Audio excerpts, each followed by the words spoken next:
Je suis en vacances et franchement, je suis vraiment une meuf cool parce que je fais quand même des podcasts. Enfin là, j'étais en mode vas-y, je vais pas en faire.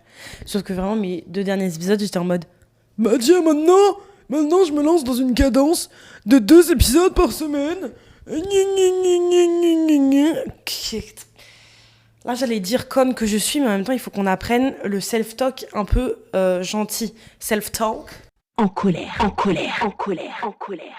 Ok, je viens de bouger dans ma chambre parce que j'étais dans ma cuisine juste avant, en fait, en train de faire des cookies. Et désormais, je suis posée tranquillement. J'ai tout le temps du monde pour vous raconter des choses. En fait, c'est chiant là parce qu'il y a Mercure qui a fait sa rétrograde. Et ça me stresse de parler comme ça parce qu'il y a la chambre de ma soeur juste à côté et vraiment on m'entend à travers les murs. J'ai pas envie qu'elle m'entende. Je me sens hyper vulnérable. Je sais pas si vous, c'est la même chose, genre avec vos frères et sœurs. Genre autant. Après, ça dépend si vous avez beaucoup de frères et sœurs ou pas. Moi, on est dans une famille nombreuse. Et alors, en fait, il y a des sœurs à qui je peux dire plein de trucs et d'autres sœurs où je dis des choses, mais différents. Genre, on dirait que j'ai 14 000 sœurs, alors que pas du tout. Mais bon, bref. Les relations sont différentes entre ce qu'on se dit. Genre, chacune. Ouais, on se dit des trucs différents. Il y a des trucs que je dis à l'une que je dis pas à l'autre. Et j'ai dit et tergiversa, mais pas du tout. Et tralala, non. Et tergiversé, etc. Je sais plus. Bref. What was I saying? Ouais, là, il y a Mercure qui a fait sa rétrograde pendant tout le mois de juillet. Alors moi, je crois que je vous avais déjà dit que le mois de juillet, pour moi, il était nul, difficile, trigger, chiant, horrible, mortifère, angoisse, genre anxiogène. Vraiment, il nourrit toute mon angoisse. Et en effet, il a été absolument abominable.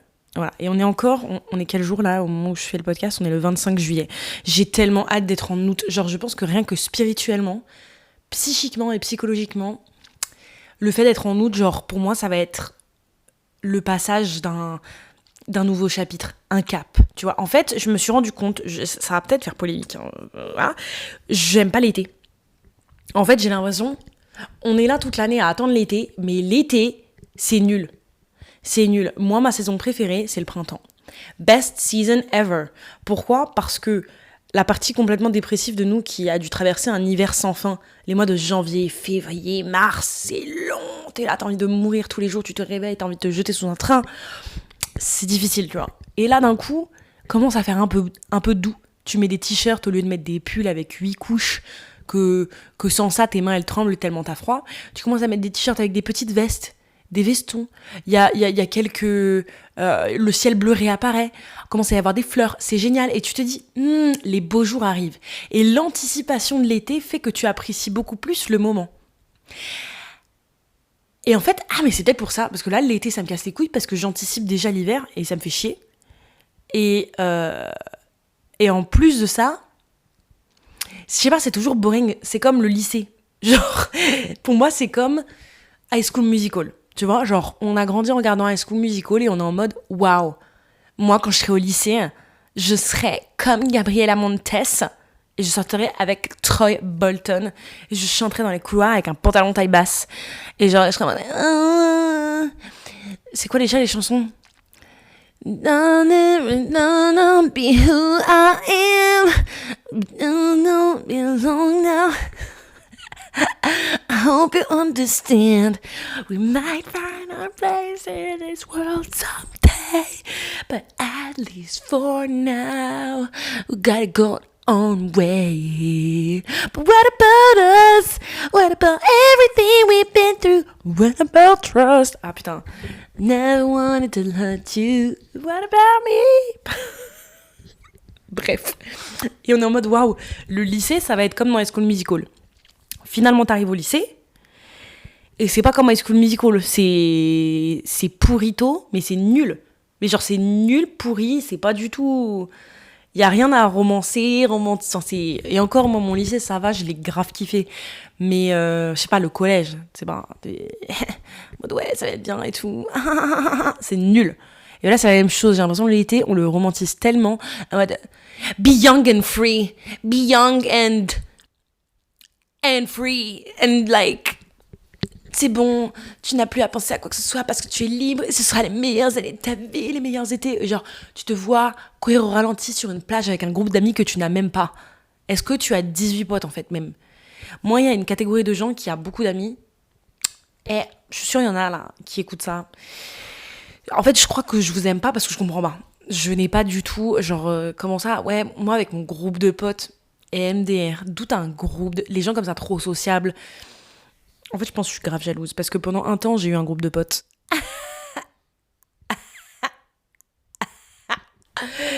Et devinez combien de personnes de ce groupe de potes sont encore mes potes et écoutent même ce podcast. Aucun. Voilà, vraiment aucun. Je peux pas me les voir. Je ne peux pas me les voir. Pourtant, on se suit encore sur les réseaux. C'est vraiment une relation. Genre, hi. Genre, si je les vois demain, oh my god, how? Genre, on devrait se voir un jour, tu vois. Et en fait, jamais. Je ne veux jamais te voir. Genre, par pitié, jamais. C'était un groupe, genre, tu sais, t'as tout le monde qui couche avec tout le monde qui pécho tout le monde, des histoires à la Villa des Cœurs Brisés, que tu pars en maison, dans une maison ensemble, les étés, que vraiment, vraiment les anges, genre, trop d'histoires. Genre, moi, mon groupe de copines, juste, en tout, on est 4 et on se connaît depuis qu'on est petite. Et c'est juste, genre, 4 little girls. And what do we do? On n'est pas du tout les copines genre qui courent au ralenti sur une dune, sur une plage, je sais pas, en Floride. Putain, à chaque fois je me trompe. Floride, Miami, tout ça, c'est le même endroit? Non, c'est pas le même endroit. Pour moi, c'est le même endroit. Bref. En mode on court sur une plage, en mode genre à LA et tout, pas du tout. Nous, on se retrouve en Bretagne tous les 10 ans, si on réussit à caler des dates ensemble, dans la maison de la grand-mère d'une ou d'une autre, et on joue au Uno, tu vois. Genre, which is actually fine. Genre, franchement, c'est fine. Mais ce que je veux dire, c'est les grands groupes de potes en mode, ouais, on va faire n'importe quoi. Genre, j'ai fait les gens qui disent j'ai fait les 400 coups. Avec cette personne, j'ai fait les 400 coups. Mais quel coup même? Genre, juste moi, j'ai fait des conneries et je crois que, genre, on romantise des conneries parce que on romantise le fait d'avoir une vie qui est ultra boring, mis à part quand on a, genre, 20 ans. Du coup, on romantise le fait de, genre, tiens, prendre, genre, 10 ans de ta vie ou 5 ans de ta vie, genre, soit de 20 à 25 ans ou, je sais pas, de 20 à 30 ans, bref. Ou genre, tu vas faire tout et n'importe quoi. Et tu vas appeler ça les 400 coups. Et à partir de tes 30 ans, ta vie va être rangée de genre, t'as plus le droit de rien faire. Et du coup, ça crée des hommes frustrés qui travaillent en finance, qui sont là en mode, ma vie est pourrie, qui finissent par tromper leur femme et par avoir la crise de la quarantaine en mode, qu'est-ce que j'ai foutu de ma vie? Bah oui, en fait, mec, genre, pourquoi tu compartimentes ta vie comme ça? Et genre, en même temps, on nous apprend à faire ça, tu vois. Genre, c'est le même cas, il y a des meufs aussi qui ont leur crise de la quarantaine. However, I feel like les femmes savent un peu plus, on nous apprend en tout cas beaucoup plus à gérer nos émotions, bien que moi je suis une catastrophe ambulante au niveau de mes émotions. Enfin, je me comprends et en même temps, plus je me comprends, plus je me dis waouh, c'est chaud. Genre, franchement, c'est chaud tout ce que t'as à dealer, tout ce qu'il y a là en toi, c'est catastrophique. Bref. Et tout ça pour dire, ouais, que j'aime pas l'été. J'aime pas l'été parce que c'est comme s'il y avait une injonction à vivre plus que d'habitude. Et je suis en mode, but we could just live every day, tu vois, genre juste tous les jours, bah, il y a des jours où on s'amuse, des jours où on s'amuse pas. Et je peux faire des trucs de ouf, enfin, je sais pas, on s'en fout en fait. Alors que là, je trouve qu'il y a une pression. Et quand t'es pas bien mentalement, et bah du coup, tu te sens comme une grosse merde. Pourquoi? Parce que le soleil brille dehors et que toi, t'es là en mode, j'ai envie de rester dans le noir toute la journée. Ça se trouve, il y a des gens qui n'ont jamais vécu de dépression ou d'anxiété qui ne peuvent pas du tout relate avec ce que j'ai dit. Et bah, allez vous faire cuire le cul. Je suis hyper jalouse de vous. Parce que moi, ma lune est en scorpion et mes planètes dominantes, c'est Mercure, Saturne et Uranus. Là, ma voix, carrément, elle a bugué. Genre, juste pour vous dire, franchement, c'est intense. C'est intense émotionnellement. Et donc là, le mois dernier, il y a eu Mercure qui a fait sa rétrograde, sachant qu'en plus on est en été, j'étais en mode, bah, franchement, j'en peux plus. Apparemment, il faut arrêter de dire qu'on veut se flinguer parce que, ouais, mais alors si tu dis trop de trucs négatifs, tu vas attirer le négatif. Donc, je n'avais pas du tout envie de me flinguer, j'étais heureuse et satisfaite de ma vie, tout allait vraiment bien. J'attire les choses positives à moi.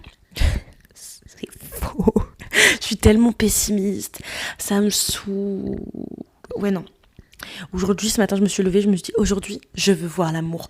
T'imagines, c'est dans ces moments-là où tu sais que genre, t'es au bord du burn-out, de l'explosion vraiment interne.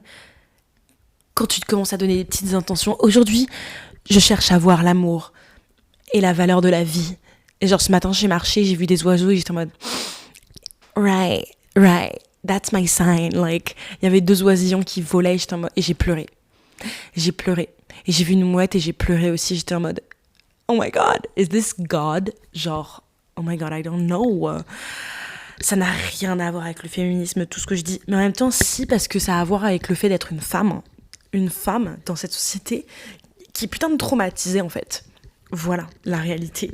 C'est que aussi, mon mois de juillet est dramatique parce qu'en fait, j'ai plein de traumas qui ressurgissent toujours, dont j'ai déjà parlé.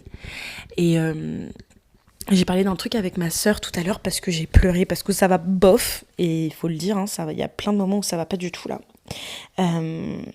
Et en gros, je lui ai expliqué que suite au viol et tout, puisque c'est ça qui tourne un petit peu dans ma tête, et je vous ai raconté ça dans l'épisode sur l'hypersexualisation, je sens que j'ai fait plein de bêtises, genre, enfin, je considère que j'ai pas une attitude qui est irréprochable pour ma vie. Genre, je suis déçue de certains choix que j'ai pris, des moments où je me mets en danger. Je suis en mode, mais en fait, tu te fais du mal, mais pourquoi? Et maintenant, je suis en mode, mais en fait, t'es bête, t'es nulle, je suis déçue de moi-même. Et j'étais en mode, putain, t'as fait tout le travail, t'as réduit tout ça au néant. Franchement, et genre, je me parle hyper mal, du coup, au moins, je m'en suis rendu compte. Et ma sœur, elle me dit, tu sais, plus t'essayes de... Parce que je lui avais dit, après m'être fait quitter il y a quelques mois, j'étais un peu dans une période où je m'étais dit, tu sais quoi, je suis tellement saoulée que du coup, je vais être en mode, vas-y, je juste ken. Et je le voyais grave comme juste une liberté. Et ça, encore une fois, j'en ai déjà parlé, genre en mode la liberté sexuelle de la femme. Et comme je défends grave ça parce que je suis une féministe de dingue, j'étais en mode, let's go, en fait, genre, reprenons le pouvoir en faisant ça. Et en effet, il y a des mécanismes, du coup, après un trauma, où ta tête pense reprendre le contrôle en te mettant dans des situations qui, en fait, sont plutôt néfastes. Et ma sœur, qui a vécu des choses similaires à moi, me dit, mais en fait, c'est un piège, parce que on nous fait croire que c'est bon pour nous, tu vois, de baiser de ouf avec plein de mecs variés, tu vois. Et du coup, comme pendant des décennies et des centaines d'années, on a réduit la femme à cette place qui est l'épouse au mariage, où tu dois avoir que un partenaire et que tu ne sers. C'est pas tellement la question du nombre de partenaires, mais il faut que tu restes vierge jusqu'au mariage, que tu te maries. Ton but dans la vie, c'est juste d'être une épouse et de procréer et d'offrir des enfants. Et du coup, il y a une partie du féminisme qui vient en opposition, à juste titre, à ça en mode ce n'est pas notre seul objectif. Et je pense qu'on l'a beaucoup, et moi y compris, et moi énormément, parce que j'ai partagé cette idée et je suis en train d'essayer de déconstruire pour voir ce que je décide de garder comme information, genre qu'est-ce que je décide de porter avec moi dans mon féminisme ou pas. Et je pense que je vous invite à faire ça aussi, évaluer souvent au fil de votre évolution quelles informations vous décidez de garder au fil de votre parcours, genre. Et donc je pense que ce que je disais, on a décidé de s'émanciper à juste titre, et ça a été extrêmement difficile, et on se dit on ne sert pas qu'au mariage, on ne sert pas qu'à procréer, c'est pas notre but de la vie, notre objectif en tant que personne, c'est pas du tout quelque chose d'inné, forcément il faut forcément être une épouse, forcément suivre ces dictats, ces normes qui sont extrêmement oppressives, sachant que pour beaucoup d'hommes, eux ils peuvent faire ce qu'ils veulent, etc. Et on a des désirs sexuels, parce que aussi il y a dans cette notion là, dans tout ce qu'on a fait pendant ces centaines d'années là, où on ne prend pas du tout d'intérêt au désir sexuel de la femme, à ses besoins, à ses plaisirs, à son orgasme, à son corps. Il y a aucun soin. Donc c'est vraiment, on la voit vraiment comme un objet. Donc forcément, le féminisme vient en opposition et décide de dire ce n'est pas notre seul objectif, de un. Ensuite, de deux, on a des désirs, on a une volonté de ressentir du plaisir et c'est important. Et du coup, on va à la recherche de ça. Et sauf que je pense qu'on a créé quelque chose qui nous est maintenant néfaste, on est allé très loin dans la définition de ce truc-là. C'est-à-dire que je pense qu'on a tiré le curseur un peu trop loin, et en tout cas pour moi, si je me permets de parler de moi, je pense que j'ai tiré le curseur hyper loin, et il a fallu que je le tire hyper loin pour me rendre compte qu'en fait, c'était justement trop loin. Parce que sans faire les erreurs que j'ai faites, je peux pas me rendre compte que ça a été des erreurs. Sans faire ces trucs pour lesquels j'ai beaucoup de culpabilité, je me sens mal, je suis énervée contre moi-même. Mais en même temps, et c'est ce que ma soeur a dit, si tu l'avais pas fait, tu aurais pas su que c'était pas à faire. Parce que généralement, on n'apprend pas une leçon. Parce que, par exemple, moi, c'est pas parce que je vous dis quelque chose que vous allez forcément l'intégrer. C'est parce que vous allez le vivre. Parce que vous allez faire des choix, prendre des décisions qui vont vous mener potentiellement à faire ci ou faire ça. Typiquement, t'as beau donner des conseils à telle personne, à je sais pas, ta meilleure pote, de fais pas ci, fais pas ça, quitte ton mec, elle va pas forcément le faire juste parce qu'elle a des conseils, mais elle va le faire parce qu'elle va vivre quelque chose qui va lui dire que ok, où elle va rester avec son mec nul, pourri et clodo, genre toi t'auras beau lui dire putain ton mec il pue le cul, il est nul, elle va avoir besoin de le voir par elle-même et de faire le chemin par elle-même pour se rendre compte que en fait, oui, c'est nécessaire de le quitter. Bref, tout ça pour dire que je pense qu'on a poussé le curseur tellement loin en disant oui, cette liberté sexuelle-là, c'est une liberté, et en le voyant comme quelque chose de hyper positif. Ouais, c'est trop bien, c'est une liberté, c'est une force, machin. Et en fait, je pense que peut-être pas. Parce que, et ça j'en ai parlé avec d'autres, enfin vraiment que des filles qui justement ont vécu des traumatismes aussi sexuels et qui ont poussé le curseur extrêmement loin. Et je dis c'est pas du tout de leur faute, hein, parce que je me compte là-dedans. Et en fait, chacune de ces meufs-là me dit la même chose, c'est-à-dire me dit, je pense qu'on n'est pas fait pour, par exemple, la baise sans lendemain. Alors moi, il y a des personnes, des mecs avec qui ça s'est bien passé, etc. Mais je sais pas si en réalité c'est sain. C'est ça le bon mot. C'est est-ce que c'est sain? Parce que oui, tu peux avoir des besoins, des envies, etc. Tu peux les assouvir seul, et voilà. Et il y a aucune mise en danger. Tu peux les assouvir avec un partenaire en qui t'as confiance, quelqu'un de régulier, etc. Mais le truc de je t'en rencontre ce soir et je couche avec toi le soir et puis ensuite j'en rencontre un autre le lendemain et j'en couche avec un autre le lendemain et ensuite encore un autre, et c'est ce que ma soeur m'a dit justement quand je lui ai dit j'ai pris des décisions qui m'ont mise en danger parce que je suis allée voir plein de mecs là récemment où j'ai couché avec un tel, ensuite avec un tel, ensuite avec un tel, et elle me dit mais en fait forcément plus tu t'ouvres à ça, plus tu vas faire face à des connards. En fait c'est comme si tu ouvrais une porte en mode c'est bon.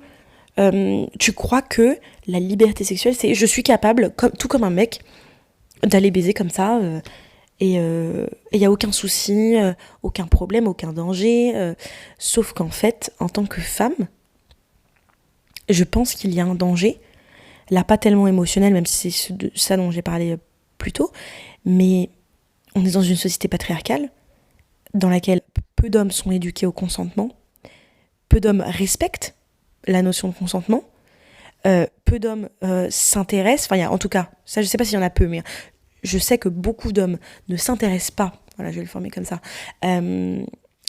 par exemple au plaisir de la femme.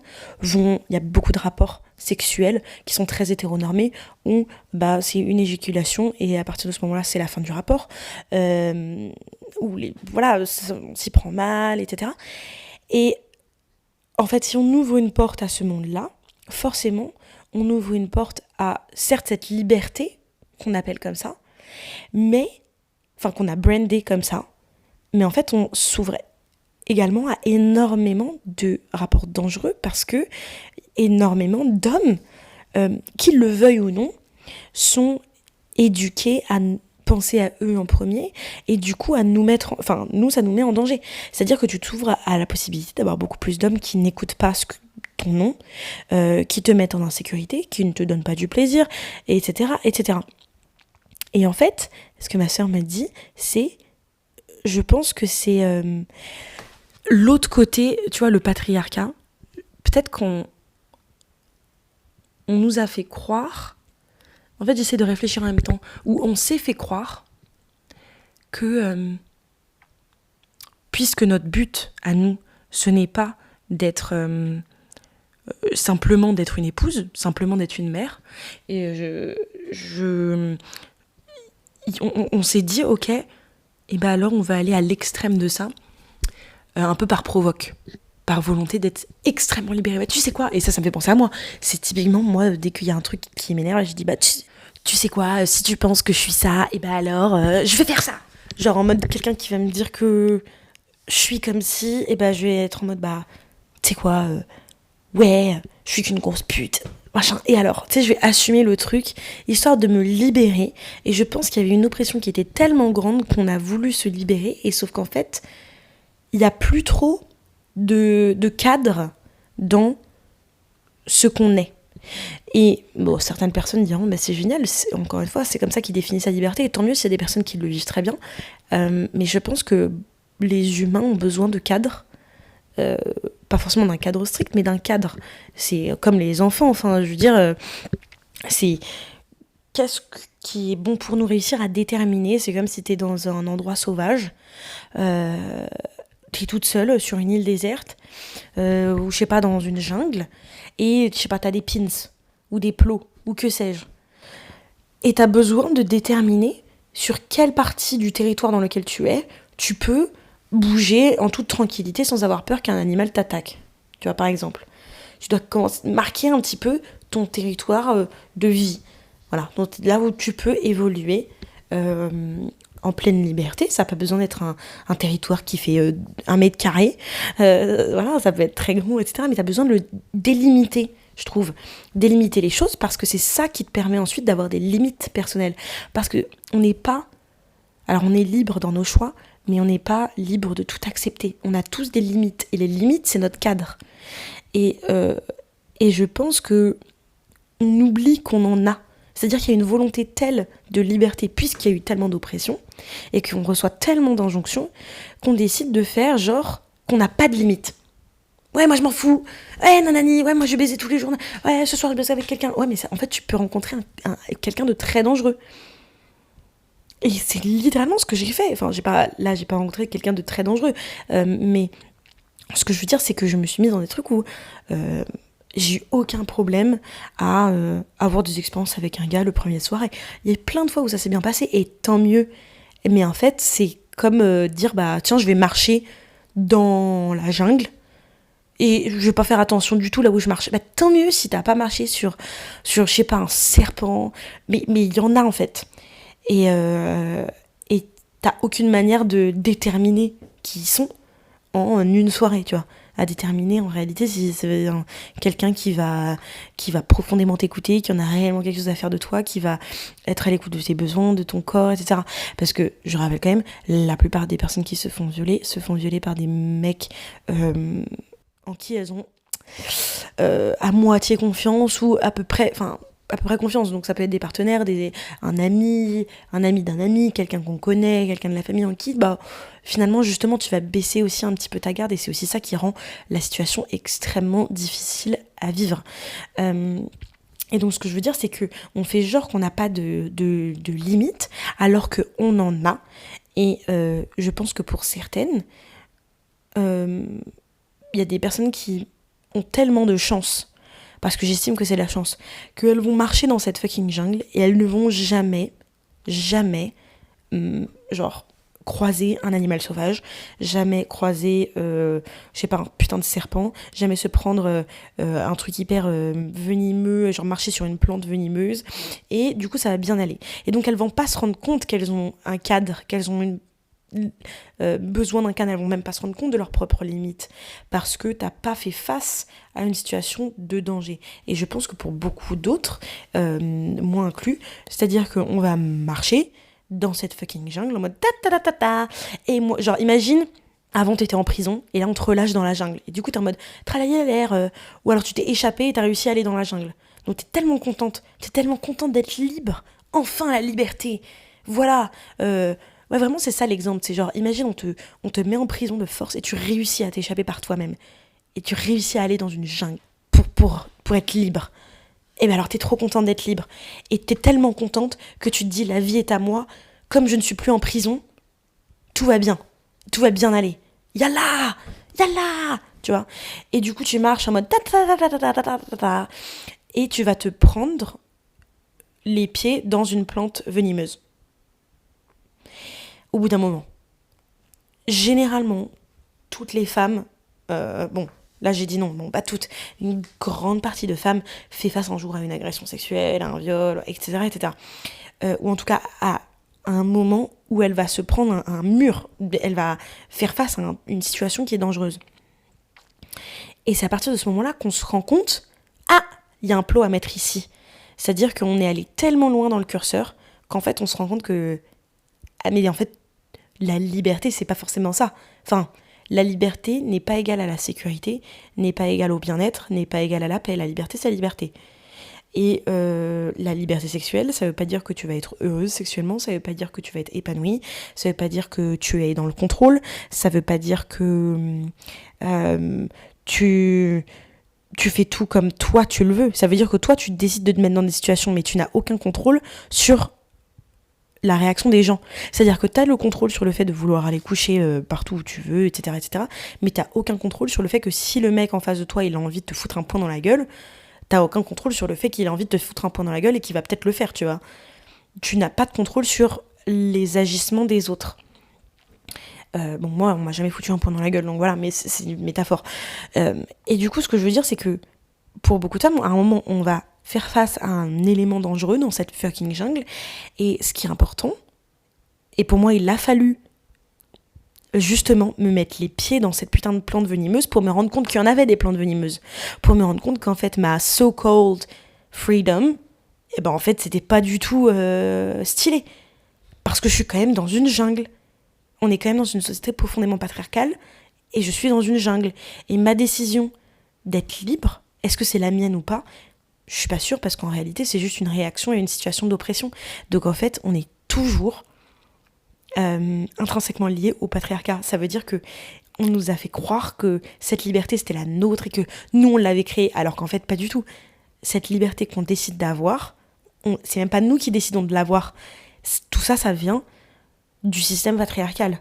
Genre, s'il n'y avait pas eu ça, on n'aurait pas eu ce besoin de dire, vas-y, tiens, je vais être libre. En fait, on nous apprend...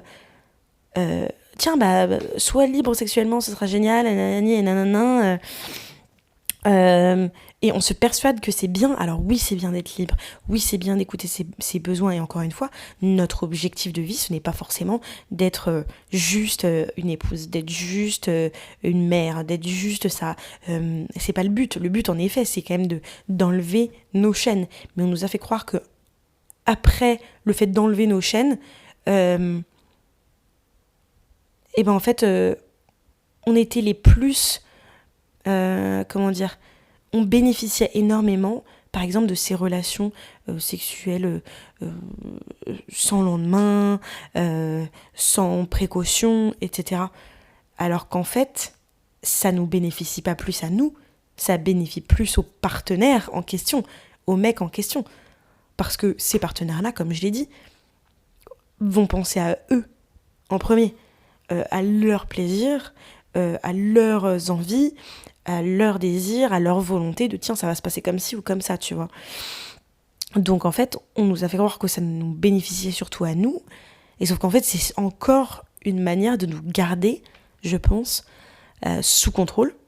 Et si j'en reviens à ma métaphore sur la jungle, là, et le cadre, c'est une fois que tu mets un pied dans une plante venimeuse, tu fous un plot, et ensuite tu continues de marcher, tu tâtonnes, jusqu'à ce que tu t'en prennes une autre, ou que tu estimes que bon là ça t'a l'air d'être safe et tu mets un autre plot et un autre plot et un autre plot et tu te crées ton terrain. Et en fait je pense qu'on a besoin de ce cadre dans lequel ensuite on peut avoir notre liberté. Mais le cadre a besoin d'être mis, tu vois. Le cadre a besoin d'être posé de manière très très très très très claire. Et sans ça, la liberté qui vient avec le contrôle, la paix et l'épanouissement n'existe pas. Parce que juste être jeté libre dans une jungle, tu n'as pas de contrôle, tu n'as pas de paix, tu n'as pas de liberté profonde, enfin genre avec plein de bonnes choses qui peuvent arriver, t'as pas d'épanouissement. Parce qu'il y a aucune sécurité en plus, tu vois. Et je pense que cette liberté, que ce soit dans les pratiques qu'on décide d'avoir, dans les désirs qu'on décide d'avoir, dans les choix qu'on a envie de prendre dans notre vie, pour les faire avec dans les meilleures conditions, eh bien, il faut établir ce cadre-là. Et du coup, là, je suis en train de me rendre compte que toute cette culpabilité que j'ai, c'est comme si là, maintenant, je m'étais pris cette plante venimeuse dans les pieds et je suis en mode... Comment j'ai pu me prendre cette plante venimeuse? Quelle conne! Si seulement j'avais mieux regardé, si seulement j'avais...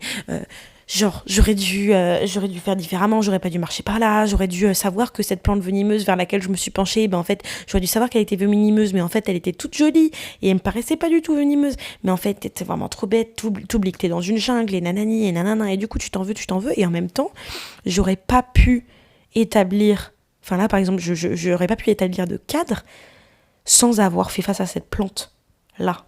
Et c'est ça pour tellement de choses, c'est-à-dire qu'on a tendance à avoir beaucoup de culpabilité, parce qu'aussi il y a une injonction d'être parfaite. Il faut absolument être parfaite. Genre, God forbid you make a mistake. Genre, si une femme fait une erreur, si une femme fait face à quelque chose qui n'est pas parfait, qui n'est pas bon, franchement, c'est une merde. Genre, oh mon Dieu, horrible, angoisse profonde, genre. Et ce que ma soeur m'a aussi dit, c'était, en fait, t'aurais pas pu établir le cadre d'une autre manière, parce que sinon, tu l'aurais fait, en fait. C'est-à-dire que si tu savais pas que ça pouvait être un deal breaker, que telle chose, telle pratique, telle situation pouvait te faire sentir en danger, tu n'aurais pas pu le savoir différemment. Parce que si tu aurais pu le savoir différemment, bah tu l'aurais su différemment. Sauf que c'est pas comme ça que ça s'est passé. Et sauf qu'en fait, on s'en veut pour avoir appris les choses dans un certain timing et d'une certaine manière. On est en mode, ça aurait été tellement mieux de l'avoir appris d'une autre manière. Bah oui, c'est comme notre pote, là, hypothétique, c'est tellement mieux pour elle, une fois qu'elle est sortie de sa relation pourrie, je veux dire, ça aurait été tellement mieux si j'avais écouté mes potes dès le début. Bah oui, mais tu pouvais pas, sinon tu l'aurais fait. Genre, si c'était quelque chose qu'on aurait pu faire, on l'aurait fait. Si c'était quelque chose de faisable, on l'aurait fait. C'est pas parce que on nous explique quelque chose qu'on va forcément l'appliquer, parce que on n'est pas prêt psychologiquement à apprendre, par exemple, certaines leçons. On a besoin d'apprendre nos leçons avec notre temps à nous, en fonction de genre comment on en est dans notre vie, en fonction des choses qui se passent dans notre vie. Je veux dire, si t'as une vie complètement chaotique, t'es peut-être pas prêt pour apprendre telle leçon maintenant et tu vas devoir attendre. Il y a des personnes par exemple qui sont dans des relations d'emprise, imagine genre toute ta famille est en train de mourir, bah peut-être que c'est pas le moment pour ton corps, même si tes potes te disent quitte ton mec, et ben en fait t'es pas prêt à recevoir cette leçon là parce que il y a plein d'autres éléments qui font que, parce que pour l'instant t'es persuadé que t'en as besoin, t'as des espoirs, et parce que nanani et nanana. Et si t'avais pu, tu l'aurais fait, parce que quand on est vraiment prêt, on fait. Quand on est réellement prêt, on fait. Si on fait pas, c'est qu'on n'est pas réellement prêt. Et du coup, les erreurs qu'on fait, la leçon qu'on tire d'un truc, eh ben on la tire à un moment et on est saoulé qu'on l'ait pas tiré avant. Mais en fait, t'aurais pas pu la tirer avant puisque visiblement t'étais pas prête. Et ça fout la rage. Parce que c'est en mode, mais pourquoi j'étais pas prête ? Pourquoi je suis pas parfaite ? Pourquoi je suis pas une personne, mais genre, formidable, qui apprend tout parfaitement tout le temps, qui fait aucune erreur, qui se questionne, qui a même pas besoin de se questionner parce qu'elle sait déjà tout, tu vois. Et là, je suis déjà, je me questionne et c'est fou parce que j'ai l'impression que je n'apprends pas de mes erreurs. J'ai l'impression que je n'apprends pas. Genre, je suis en mode, je répète tellement les mêmes cycles, etc. Et c'est extrêmement décevant. Bon, bref, j'espère que vous avez compris les méthodes que j'ai essayé d'utiliser encore une fois. Voilà, si euh, vous avez envie, bien entendu, le plus important, c'est le choix. Les choix qu'on fait quant à notre sexualité ou quoi ou qu'est-ce. Donc, moi, je viens à soutenir... Enfin, c'est important pour moi de soutenir n'importe quelle personne qui décide de faire le choix de, je sais pas, coucher avec un tel le premier soir, faire ci avec un tel le deuxième soir, ou alors ne pas le faire, ou alors se préserver pour le mariage. Si, c'est important. Enfin, je veux dire, le plus important, c'est de faire ce qu'on souhaite. Mais, et c'est en fait ça le but aussi de l'épisode, c'est demandez-vous si c'est vraiment vos choix. Genre, est-ce que c'est réellement... Ça vient vraiment d'un désir profond de liberté. Parce que moi, je me suis posé la question de là, quand je me suis fait quitter et que j'ai décidé de, du coup, aller voir un peu plein de mecs, etc. Bah justement, la réponse est dans la phrase que je viens de dire. C'est-à-dire que c'était pas vraiment un choix qui vient d'un désir de liberté. C'était un truc de « je suis pas bien, je suis tellement vénère contre tel gars qu'en fait, je vais décider d'aller voir je sais pas combien pour oublier. » Et parce que tout le monde nous dit qu'il y a rien de mieux que d'aller voir un autre gars. Et qu'en même temps, moi aussi, je participe à cette culture parce que jusqu'ici, j'ai toujours été en mode go fuck a guy. Parce que, en même temps, les mecs, enfin, je pense mon éducation, etc. Et pour beaucoup de personnes, ça a été tellement rigide, tellement t'es pas une meuf bien si tu couches avec un mec, t'es pas une meuf bien si tu fais ça le premier soir, t'es pas une meuf bien si tu fais ça, alors que ça n'a rien à voir. Mais du coup, je pense que l'éducation était tellement rigide que j'avais envie d'aller à l'extrême opposé, en mode yeah, let's fuck around, I don't care, let's use the man. Mais est-ce que t'es réellement en train de les utiliser ? Moi, j'étais persuadée que oui. Et ça me regarde, hein. Mais à vous de vous poser la question. Peut-être que pour vous, vous avez totalement les réponses et que ça vous parle pas du tout ce que je dis, mais j'ai oublié ce que j'étais en train de dire. Ah oui, est-ce que ça vient vraiment de vous ? Est-ce que c'est vraiment vous qui les utilisez pour vos plaisirs ? Ou est-ce que c'est pas surtout eux qui vous apportent quelque chose ? Est-ce que c'est pas surtout eux qui vous utilisent le plus ? Par leur inconsistance, le nombre de meufs qui vont coucher avec un gars, qui vont attendre que le mec les recontacte, qu'elles vont se faire ghoster, et j'en ai fait partie, par leur manque de comment on dit, de care, même genre d'attention envers votre corps, vos désirs, leur inconsistance, même leur manque de communication, et donc en fait eux ils prennent en réalité beaucoup plus que ce que vous prenez. Et moi, j'étais persuadée, non, mais moi, je prends. Parce que moi, j'ai envie d'être badass. Parce que j'en ai marre j'ai pas envie de m'identifier en pauvre victime qui se fait utiliser. Pas du tout. Du coup, moi, j'érige cet étendard de liberté. C'est moi qui prends, nanana. Mais est-ce qu'en réalité, c'est pas l'inverse ? Est-ce qu'en réalité, c'est pas eux qui prennent le plus de plaisir, de désir, d'extase dans le fait de vous utiliser même pour psychologiquement, utiliser votre cœur, et vous y allez à fond parce que vous êtes persuadé que vous voulez ça et que vous vous auto-gaslightez. Et je dis vous, je parle de moi surtout, hein, vraiment. Et est-ce que c'est pas eux aussi qui utilisent votre besoin d'être vu, d'être reconnu, d'exister en tant que personne, d'être désiré, l'illusion que vous êtes aimé ou aimable parce que vous avez le cœur brisé ou vous avez des croyances comme quoi vous ne l'êtes pas, vous n'êtes pas aimé, vous n'êtes pas aimable, vous n'êtes pas désiré, vous n'êtes pas désirable. Donc finalement, est-ce que c'est pas surtout vous qui avez le plus besoin d'eux ? Et est-ce que c'est pour les bonnes raisons ? Du coup, là, jusqu'ici, c'est pas du tout des raisons qui riment avec liberté.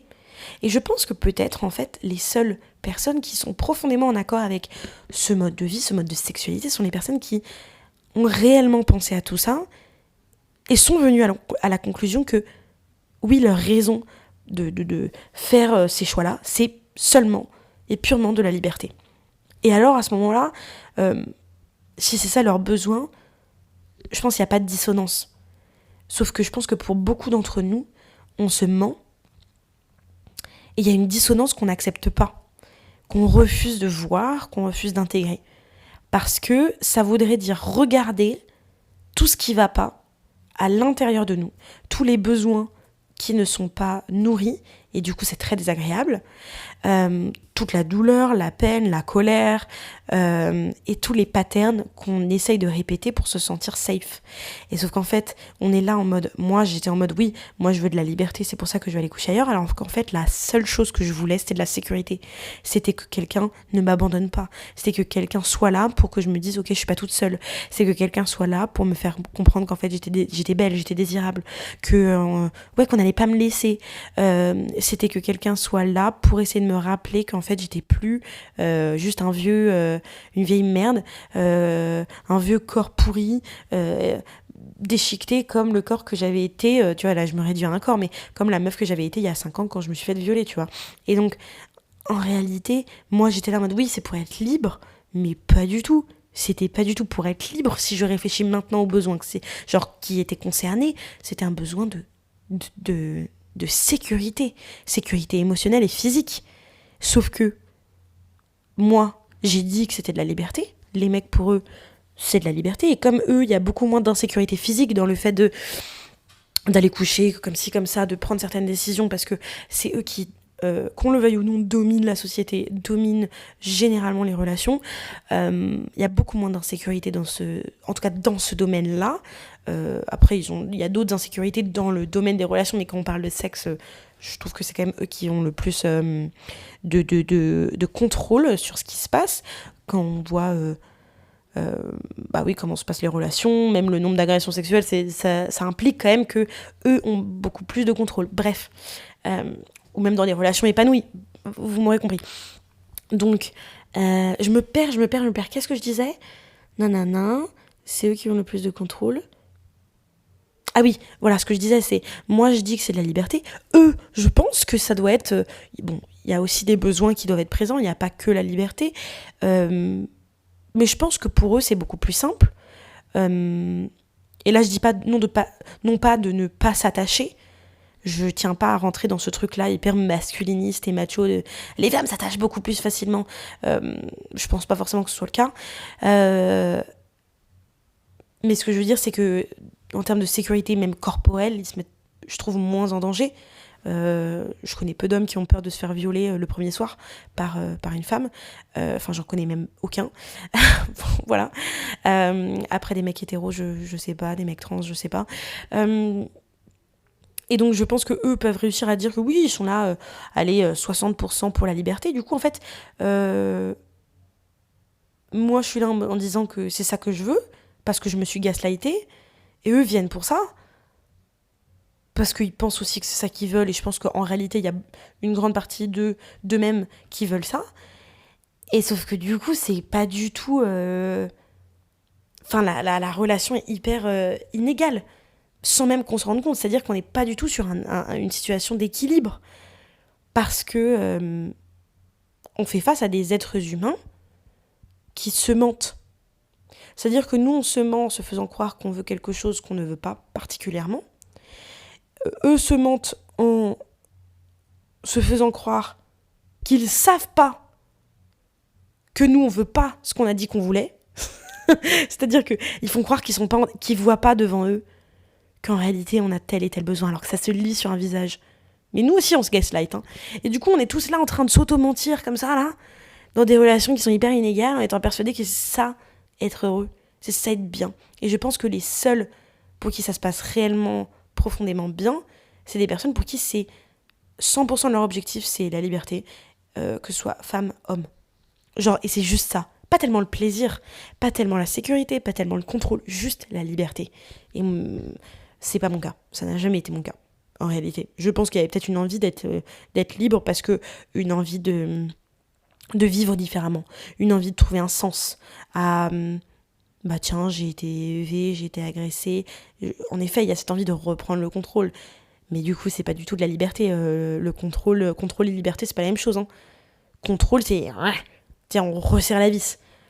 Liberté, c'est pas pareil. Contrôle, c'est au moment où on met le cadre. Alors que moi, j'étais en mode, pas besoin de cadre. Je suis libre et tout va bien se passer. Alors que c'est faux. J'ai appris à mes périls que tout ne se passe pas bien. C'est faux. Il y a plein de choses qui peuvent mal se passer, il y a plein de choses qui peuvent bien se passer, mais je sais et j'ai dû y faire face. J'ai appris the hard way que tout ne se passe pas toujours bien. Dans beaucoup de situations, ça se passe pas bien. À un degré différent. Mais tu peux faire face à un mec insistant, tu peux faire face à un mec qui va t'agresser, tu peux faire face à un mec qui va te violer. Le nombre de meufs là à qui je parle maintenant et qui en fait sont en train de se rendre compte qu'elles ont vécu des dingueries, genre ouais, j'ai couché avec ce mec et en fait je me suis fait réveiller parce que j'ai senti que il me pénétrait pendant que je dormais. Ou alors ouais, j'ai fait ci, j'ai fait ça. Ou alors ouais, mais j'y ai pas pensé. Ou alors ouais, bah, je voulais pas vraiment, mais en fait si. Et puis voilà. Et en fait, c'est aussi ça qui fait que c'est très difficile de définir ce qu'on considère comme étant une agression, un viol, etc. Et je pense qu'en fait, j'essaye de re-questionner. Là, je suis en période de re-questionnement. C'est comme si j'avais amené tout ce que j'avais appris sur le féminisme, genre un grand dossier avec plein de feuilles. Et là, j'étais en train de remettre chaque feuille devant moi en mettant, est-ce que je pense toujours la même chose ? Et par exemple, pour la question du viol et de l'agression sexuelle, je pense que avant, je disais, il y a viol à partir du moment où ta. Il y a agression sexuelle à partir du moment où ta. Et c'est très codé, tu vois, très... Voilà, c'est à partir du moment où ça. Et alors, je décide de garder cette notion parce que ce sont des notions factuelles qui sont liées à la loi. Et en même temps, je trouve que c'est important de garder que vous avez le choix de définir ça en tant que personne qui vivait la chose. Vous avez le droit de définir ça comme vous voulez. Parce que je me rends compte qu'il y a des femmes que ça a sauvées de ne pas définir ça comme la loi l'aurait défini. Ou alors de définir ça d'une manière différente que la loi. C'est-à-dire une personne qui a vécu quelque chose qui lui est profondément traumatisant, qu'elle vit comme un viol, et ben elle peut le définir comme un viol. Quelqu'un qui a vécu quelque chose où elle décide de se dire moi je le vis plutôt comme ça, et ben je l'encourage à le définir. Si elle considère que c'est pas ça, je pense que je l'encourage à le définir de la manière dont elle est le plus ok à définir. Et je pense qu'au fond, on sait comment on a envie de... Enfin, on sait ce qu'on a ressenti, on sait ce qu'on vit, notre corps sait, notre tête sait. Ensuite, on est en une sorte de lutte perpétuelle. Mais je pense que ça, c'est important parce que j'ai parlé à beaucoup de femmes qui ont vécu des choses que d'autres pourraient considérer, bah ça, c'est un truc un peu banal. Ou alors d'autres personnes pourraient dire mais oh putain c'est hyper grave. Donc soit il y a des personnes qui vont banaliser des actes qui sont très importants et très graves pour d'autres gens, et d'autres qui vont mettre beaucoup de gravité à une situation que l'autre personne a pas envie de vivre d'une manière aussi grave. Et je crois que jusqu'ici j'étais très virulente à ce sujet. J'ai toujours été très virulente, mais je vais garder ce statement qui est, je pense qu'on a toutes été agressées sexuellement, tout du moins. Et une grande partie a déjà vécu un viol ou une tentative de... ou alors connaît quelqu'un qui l'a vécu.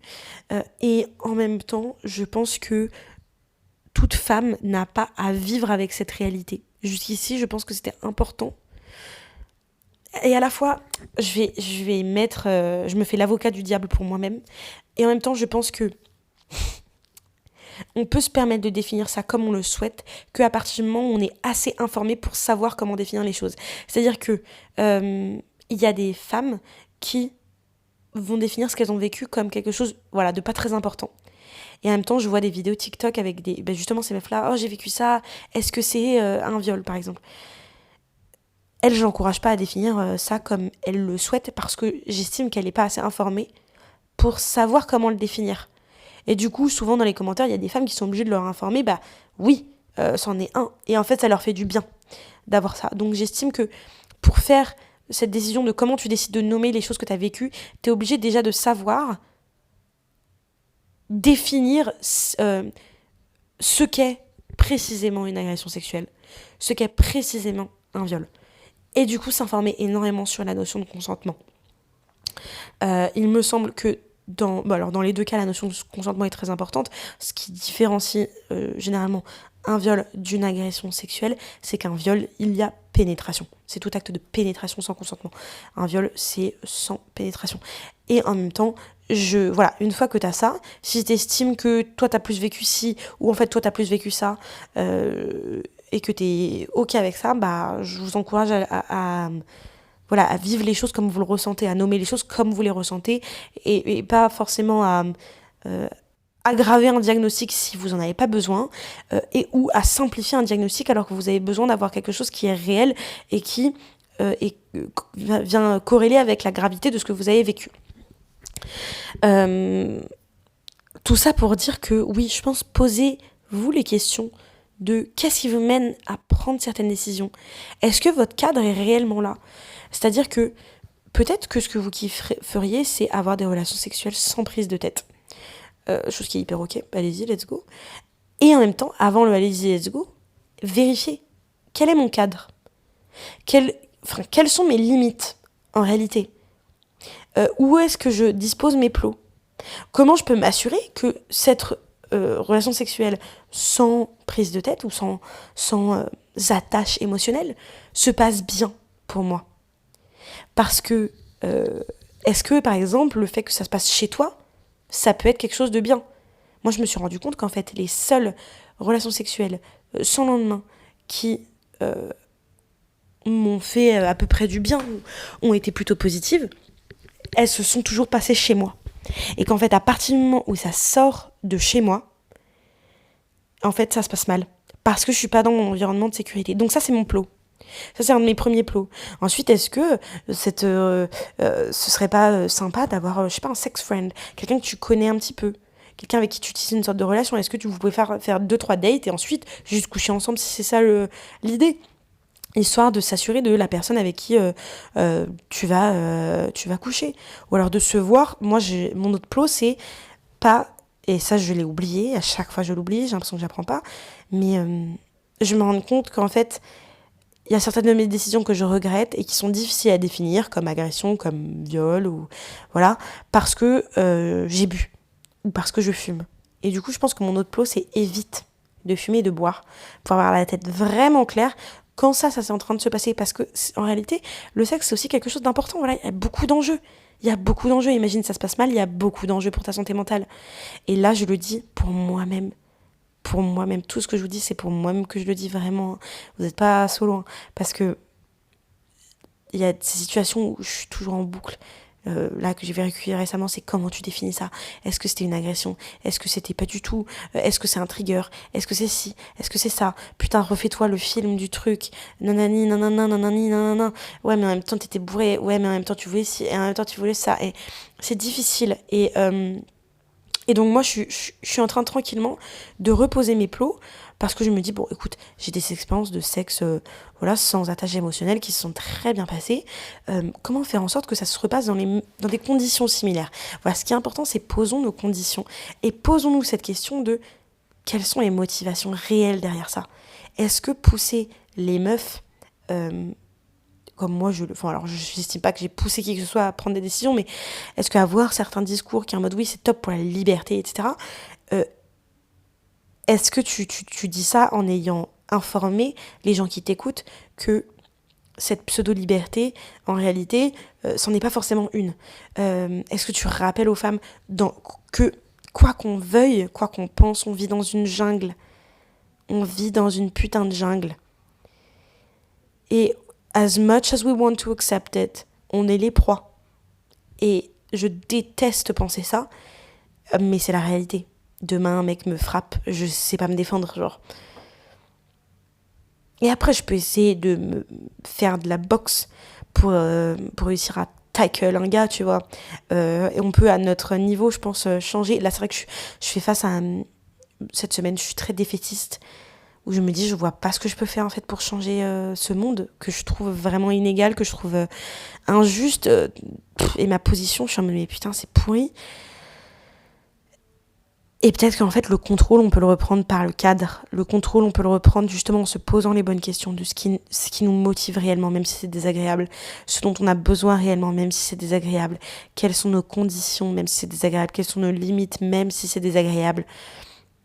quelle est la position dans laquelle on est réellement dans le monde, dans la société, de force, de faiblesse, quelles sont nos forces, quelles sont nos faiblesses, et qu'est-ce que je veux accomplir, qu'est-ce que je veux avoir, pour ensuite reprendre le contrôle et décider de dire ok, voici un plan d'action, je vais décider de mettre mes plots ici, je vais, je sais pas, me mettre au sport parce que je sais que j'ai envie de ci, ça. Moi, typiquement, les relations sexuelles qui se sont passées chez moi avec des mecs comme ça, je m'y sens safe et en contrôle parce que c'est mon environnement, que je connais très bien, parce que j'ai un taser à côté de mon lit, voilà. Et tu vois, je suis en mode, je sais pas forcément me battre ou défoncer quelqu'un. Par contre, je sais que je peux le taser, j'ai une bombe au poivre et j'ai des couteaux. Et je peux défoncer quelqu'un. Ensuite, il y a la rue. Genre, je connais mon environnement. Ça me sécurise. Je sais que quand je suis chez moi, je suis capable de mettre mon consentement vraiment au premier, en premier lieu. Genre, c'est essentiel pour moi.